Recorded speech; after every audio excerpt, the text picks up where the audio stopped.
Oh, hello. My name is Arizona Smith. I'm an archaeologist, and I just got back from an incredible trip to Central America. Let me show you a little of what I saw.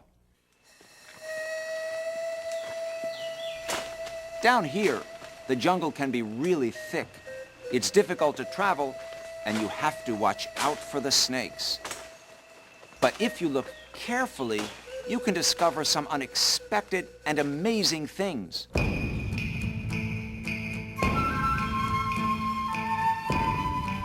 Like this. And take a look at this. Buried in the jungles of Central America and Mexico are the remains of great cities. They were built by people called the Maya more than 1,500 years ago.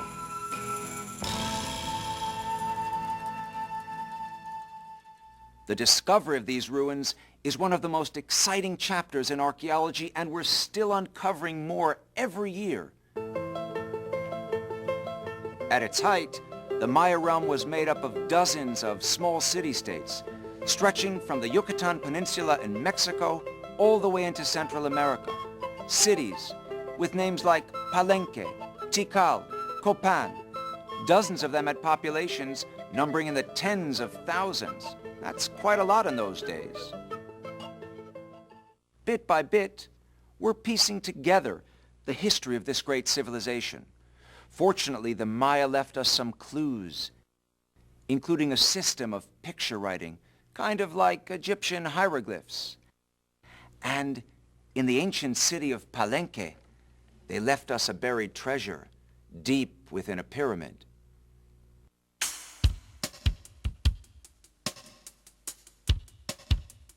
In the jungles of southern Mexico are the ruins of an ancient Maya city called Palenque. 1,400 years ago, it was very grand. But mysteriously, by 800 AD, its houses, palaces, and temples were deserted. The jungle slowly crept in, and the city was forgotten. Almost 1,000 years later, a Spanish priest discovered the ruins. In the centuries since, archaeologists have slowly uncovered many Maya treasures, giving us a new appreciation for the rich history of the Americas.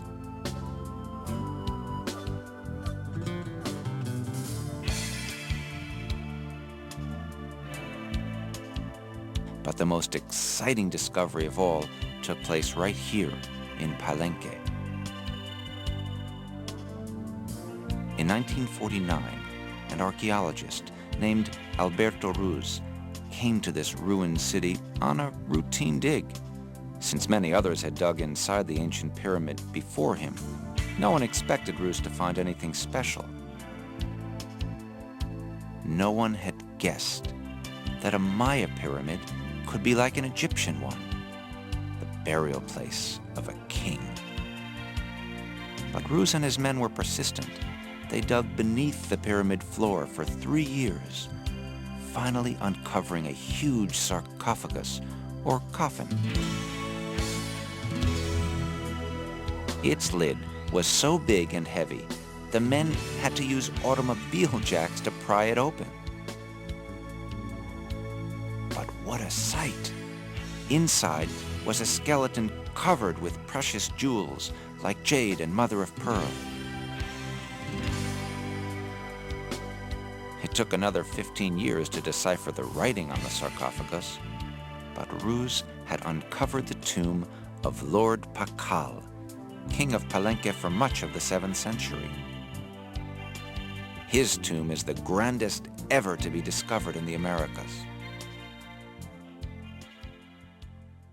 Some experts consider the reign of Lord Pakal, more than 1,300 years ago, the height of Maya civilization. But remember, Pakal was king of only one city-state. There were hundreds of others scattered throughout the Maya world, each with its own king and army. Let's move back in time a little. The first Maya were farmers, growing crops like corn and beans.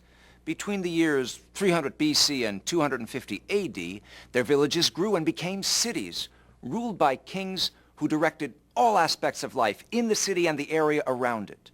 The king of each city-state was also the religious leader. Every job or activity in Maya life had a patron god. There was also a supreme being and creator, a sun god, a moon god, even a god of corn called Yum Kash. Yum. You suppose the Maya were expressing how they felt about corn? Anyway, the people believed the king was descended from the gods and could communicate with his ancestors, making sure of a good harvest or victory in battle. For special religious ceremonies, the king would climb to the top of the Great Pyramid and all the people would gather in the city below.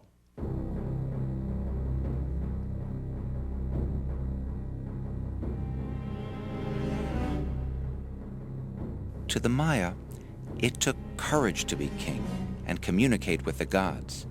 And it also took blood. The king's blood, believed to have special powers.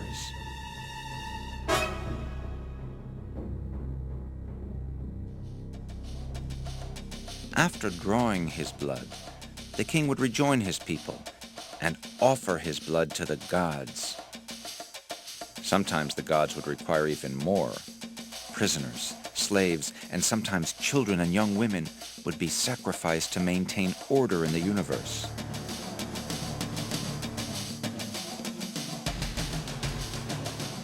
The people of the city would perform a ritual dance until dawn.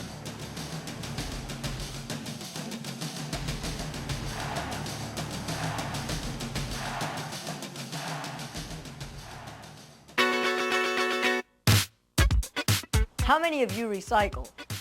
Well, you're in good company. The ancient Maya practiced recycling too. Each family would take their trash to a nearby dump, and whenever a city built a new pyramid, they would use the stuff from the dump as filling.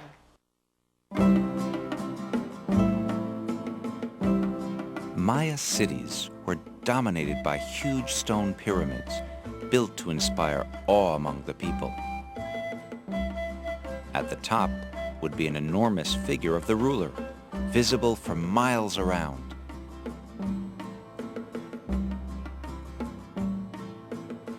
A roof comb of ornamental stonework reached toward the sky.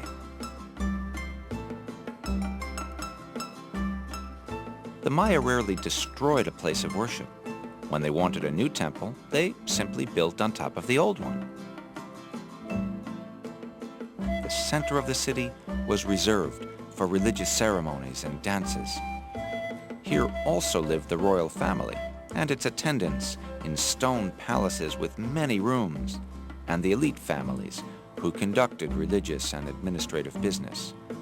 The people lived on the outskirts of the city.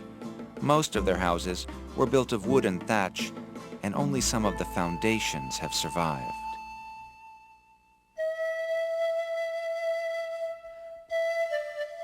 Tikal, in Guatemala, is sometimes called the New York City of the Maya world.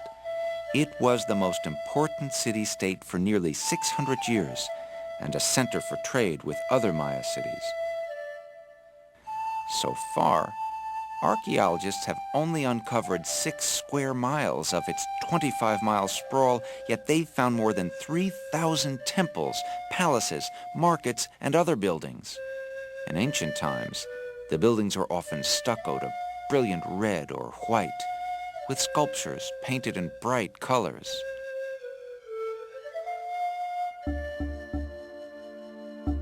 By 900 AD, Chichen Itza was the leading Maya city.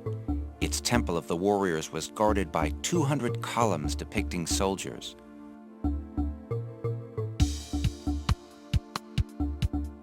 Now, an army of archaeologists and their staffs are trying to piece together the enormous jigsaw puzzle that is Chichen Itza today.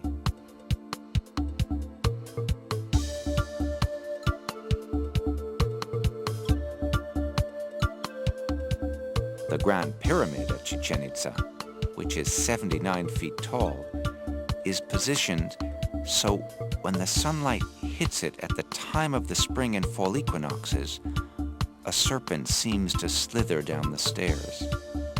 This isn't surprising, because the Maya were great astronomers. They studied the movements of the stars and planets, and could even predict eclipses of the sun and moon. They used their knowledge of astronomy and mathematics to develop 3 interlocking calendars, including one with 365 days. The Maya thought of these calendars as wheels which worked together to help them plan the best times to plant crops and conduct rituals. The Maya never used the wheel to make their pyramids or haul stuff around. That wasn't because they hadn't invented it. They had. But to them, it was sacred, not to be used every day. The really strange thing is, they did put wheels on kids' toys. Archaeologists are still trying to figure out why the Maya made life so difficult for builders and so easy for kids.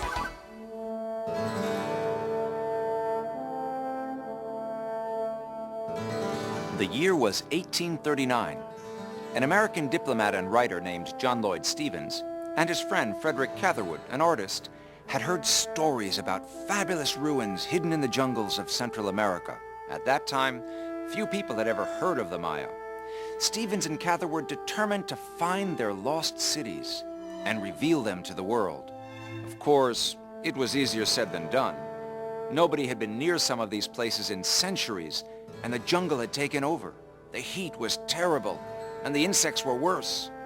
Both of the men got very sick, but they kept on going and discovered more than 36 ancient cities.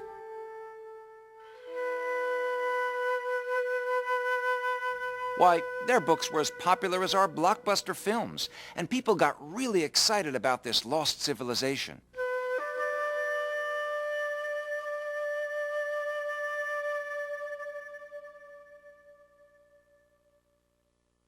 Now, Stevens and Catherwood didn't dig up anything, but their work began archaeology's quest to understand the Maya. As methods became more scientific, people started to study the glyphs or picture symbols the ancient Maya left behind. Speaking of which, Stephanie, my detective in training, has been trying to copy some glyphs for a while now. Let's see how she's doing. Hey, Steph, that looks pretty good. Thanks, but this is hard. I don't see how they wrote like this. It would have made homework last forever. How many different glyphs are there? Oh, about 500 or so. And did you know that the Maya were one of only 5 civilizations to develop a written language? And they wrote on everything, in books, on pottery, on the walls of their city, kind of like graffiti. Hey, I thought graffiti was bad. But if the Maya hadn't have written on their walls, we wouldn't know much about them today. Good point. But Maya writing wasn't exactly like our graffiti. It was beautiful and became part of the architecture. They also used to carve the images of their rulers on great stone slabs called stelae, and then inscribe the history of the kings below that. We've learned so much about them from these stelae, and there's a really nice collection of them at the University of Pennsylvania Archaeology and Anthropology Museum. My good buddy, Dr. Christopher Jones, can show us some. Want to meet him? Sure. This is the king. He looks very young. We're not sure how old he actually was, but his head is very large compared to his body. He might have still been an adolescent when he ascended the throne. On this stele from the ancient city of Piedras Negras, a woman, probably the young king's mother, stands below him looking up. It's as though she is making very certain that it is her son who comes to the throne rather than the son of one of the other queens. On the side of the stele is a small inscription which helped unlock the secrets of the Maya glyphs. This is the first hieroglyphic inscription that we were able to decipher from the Maya writings, and that was about 30 years ago. We found out that the inscription is telling us the exact day on which the king climbed up to the throne and sat down. The passing of power from one king to another was an important ritual to the Maya. These beautiful paintings, found in a temple in the ruined city of Bonampak, depict a king presenting his son and heir to the people. When the paintings were discovered in 1946, scholars were shocked. Most archaeologists had considered the Maya a peaceful people, yet here were bloody scenes of war and human sacrifice. But it's important to remember that to the Maya, human sacrifice was a sacred act, a way to maintain order in the universe.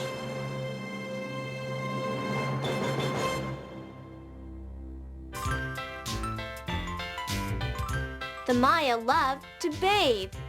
Every morning, they took a bath before going off to the fields, and another one before eating dinner. The Spanish couldn't believe how often the Maya bathed. They thought all this washing and steaming had rubbed the white pigment right off of their skin, and that's why it was brown.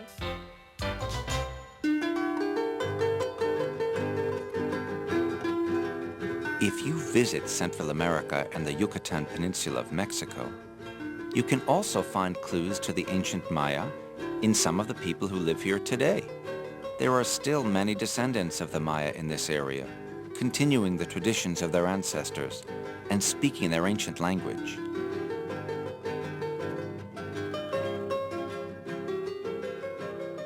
They carry their bundles on their backs, with the weight resting on the head just like they did long ago. They build houses with thatched roofs and grow corn on the terraced hillsides.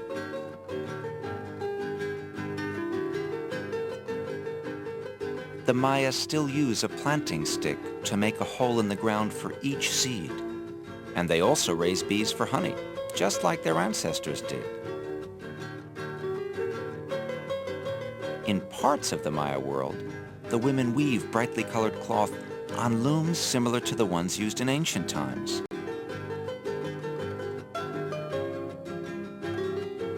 Maya markets are lively places. The people spread out their goods in the town square.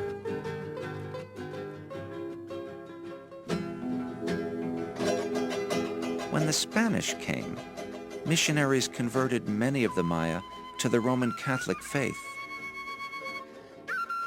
But some of the old religious customs continue side by side with the Christian ones. On the steps of this church, a shaman or Maya priest lights candles to bring the rain spirits.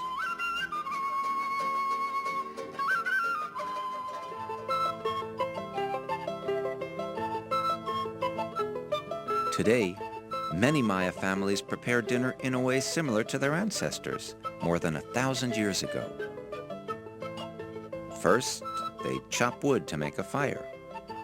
Corn is still the most important food, as in ancient times, the Maya soak it first and then grind their corn on a volcanic stone called a metate. Then it's ready to make into tortillas.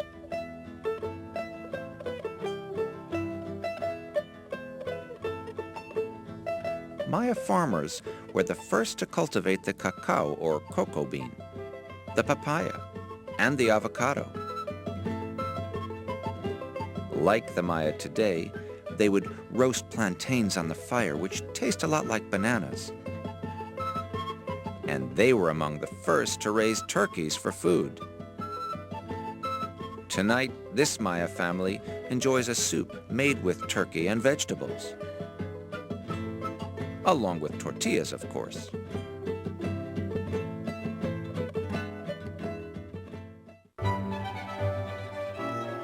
The ancient Maya didn't have money like our coins and bills.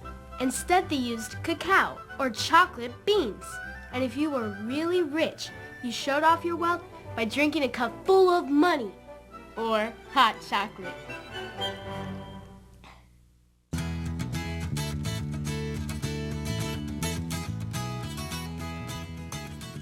Hey, how's the research coming?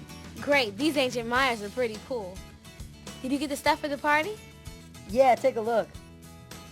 This is gonna be great. We're going to a costume party as ancient Mayas. We better hurry up. What first? Tattoos. All Maya men and women tattoo their bodies. Hey, the more the better. But their tattoos weren't instant like these. They were painful to do, sort of like real tattoos today. People who had lots of them were thought to be especially brave because they'd had to endure so much suffering. Well, I'm brave to let you paint me. Paint was as popular as tattoos. Young men who weren't married painted themselves black. After marriage, you could use other colors too. But red was most common. Hey, pretty cool. Red and black. Those were the colors worn by Maya warriors. Only problem is, you've got short hair. Maya men wore their hair long. Short hair was a sign of a prisoner. Well, speaking of which, we need to fix your hair. Before a girl was married, her hair was either swept up into a braid or a few horn-shaped buns. Good luck. Okay, anything else? Earrings for both of us. Ouch. Other signs of beauty included crossed eyes, a sloping forehead, and a head that's been squeezed during infancy into a long, narrow shape. Want to give it a try? That sounds kind of painful. Well, you're in luck. If we don't hurry, we'll be late for the party. Okay, don't forget to cross your eyes.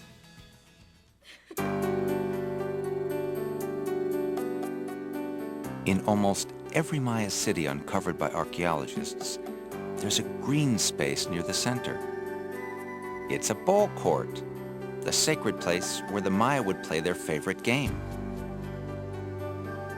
It was a volleying game, back and forth and back and forth. In fact, they called the game pok ta pok, which is perhaps the sound that the ball made on the court. Pok ta pok ta pok. Playing the game kept the warriors in shape between battles.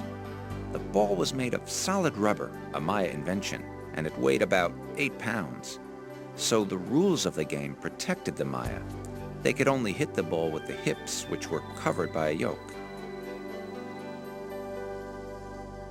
The opponent would serve the ball and it would bounce in front and then come up and hit this yoke and bounce off. To the ancient Maya, their game was sacred, a religious ritual. Archaeologists think that sometimes the men even played for their lives, and the losers were sacrificed. Today, only the ball courts remain, while the descendants of the Maya play soccer instead.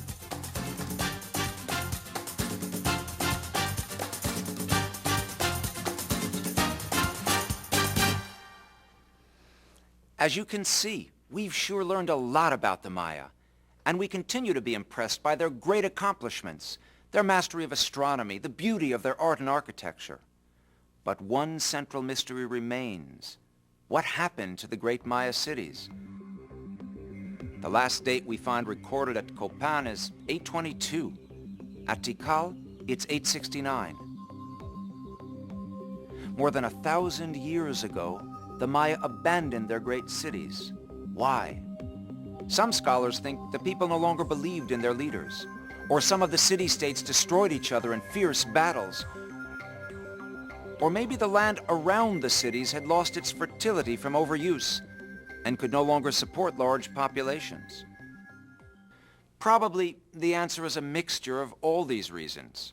In any case, the golden age of the Maya was over by the year 900. Oh, some cities to the north survived and even thrived for centuries longer. But when the Spanish arrived in the 16th century, the great days of the Maya were only a memory. But what a wonderful puzzle they've left us to solve. We've finally come to appreciate that the Americas had great ancient civilizations too, worthy of comparison with ancient Greece and Egypt. I can't wait to get back to Central America and dig some more. Who knows what we'll uncover next? See ya.